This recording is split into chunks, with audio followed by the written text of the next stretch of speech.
Was founded in the United Kingdom by Joseph William Foster. William started the company because he had an idea to add spikes to his running shoes, which led him to the creation of his first shoe. In the late 1800s, Joseph created J.W. and Foster and Sons. The first shoe created from Joseph was seen in the 1924 Olympics. After Joseph's grandsons took over the company, they came up with the name Reebok in 1958. In 1979, an American sporting goods distributor by the name of Paul Fireman got the rights to sell Reebok in the United States. Reebok USA jumped into the market with their first running shoe, and they were the most expensive shoes at the time. Reebok geared their shoes to aerobic and fitness crowd. The data we used to find out information on both corporations were educational database websites, press release, blogs, field notes, surveys, and both corporation websites. We created a self-made survey for both Adidas and Reebok. The surveys had about 25 questions on them with great detail.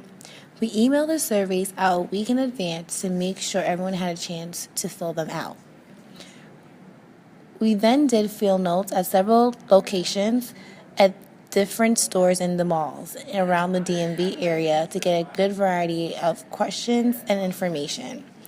We personally visited stores to see how and where Adidas and Reeboks was situated in the store, how many people circulated the area, and how many of the corporation's apparel were on display, and whether they were located at the back or the front or the middle of the store. We did extensive research through online databases by comparing what we found in the surveys and stores to what was researched by scholars. We also looked at blogs to compare the research of other case studies that was been done in the past. Once we completed the data, we started to analyze it. We first thought about what we wanted to study from both companies. We made a list of all the reasons why an individual wants to study Adidas and Reebok. The 10 reasons were: 1. How much revenue did each company bring in? 2. How are both companies ran executively? 3. How did the companies compete against each other? 4. How did they brand themselves? 5. What type of clients do they have? 6. What were the company's downfalls? 7. What are the company's longest contracts? 8. How do the companies compete against other sports apparel brands? 9. What are their top sellers? And 10. Why do people prefer to buy or not to buy from these organizations?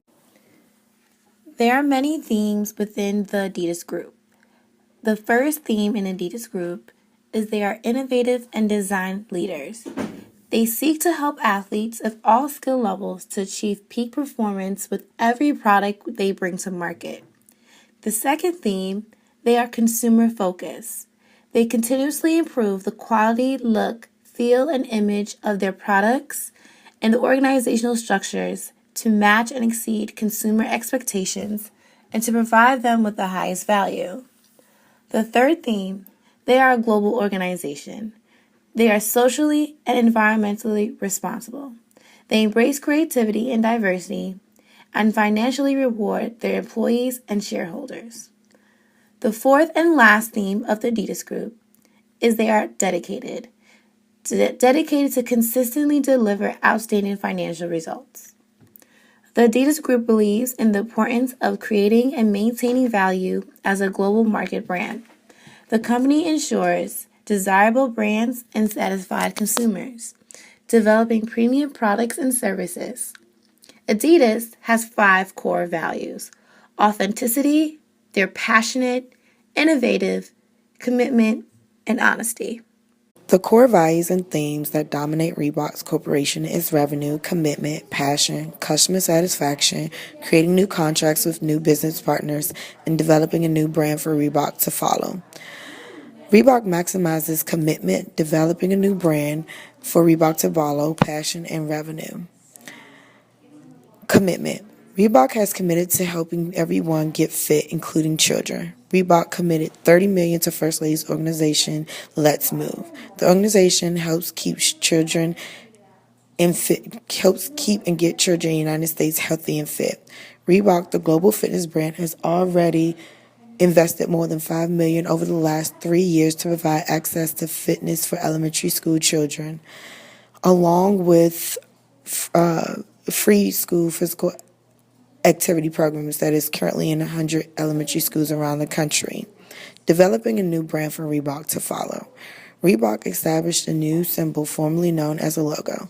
The new Reebok Delta symbol represents positive and transformative change that the fitness can have on a person's life. The three distinct parts of this symbol, fitness, mental, and social, helps push the person to go beyond their perceived limits and embrace an active change of challenging fitness life. Adidas and Reebok have similarities because they run under the same hut. They both run under the same management, which includes executive board members, shareholders, and committees. These individuals help make the decisions for the company as a whole. The executive board members makes the final decision on any company changes, distribution of money, and company's inventions as well as makeovers. Shareholders help with funding any projects or makeovers that the company needs. The committee helps with the decisions of each region in the United States. Other similarities between the companies are branding and marketing. They both place a lot of time in revenue and reamping their theme and brand. They both have more and new circulating commercials, especially with hip hop and NBA. Both companies redesigned and came up with their new slogan at the same time, and it was released in the same year, but just months apart. Last main similarity is that they both bring in more revenue than they did before they revamped themselves. Both companies suffer significantly in drop in revenue before revamping the companies. The differences.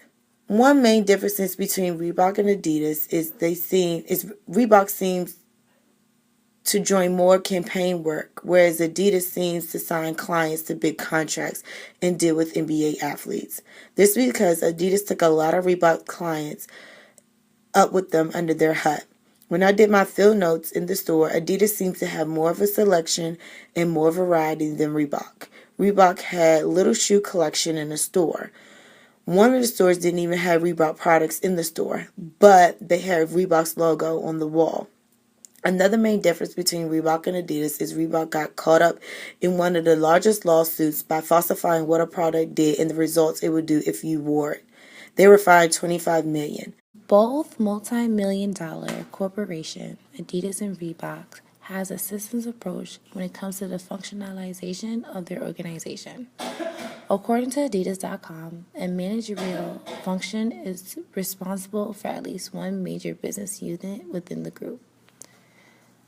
An example of organizing is that executive board and supervisory board are separated into terms of membership, members, and competence. An example of controlling is to establish plan to monitor success of marketing campaigns through a variety of measures such as research. Adidas is divided into 3 levels of management: first level, middle, and top. First line managers are like managers in shops. Middle managers work on the executive board. Top managers are like chief executive or officers and supervisors.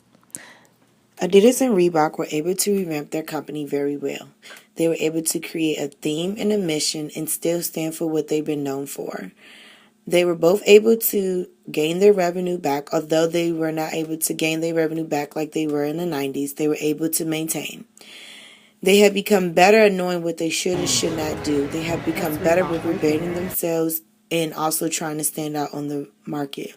Although Reebok still needs improvement on how to market on the lower levels, everyday people do not have a lot of money and does not take interest in Reebok. A lot of stores do not have a lot of choices and they do not have a lot of shoes on display. We recommend that both companies work on their communication. The communication from the top of the ladder, from executive board to shareholders and committees, are not being fully communicated to the bottom, which are the sales. We also recommend that Reebok creates their own personal store instead of having their product being featured in other people's stores, so that Reebok can get their full attention on their brand and their products and be able to increase their sales.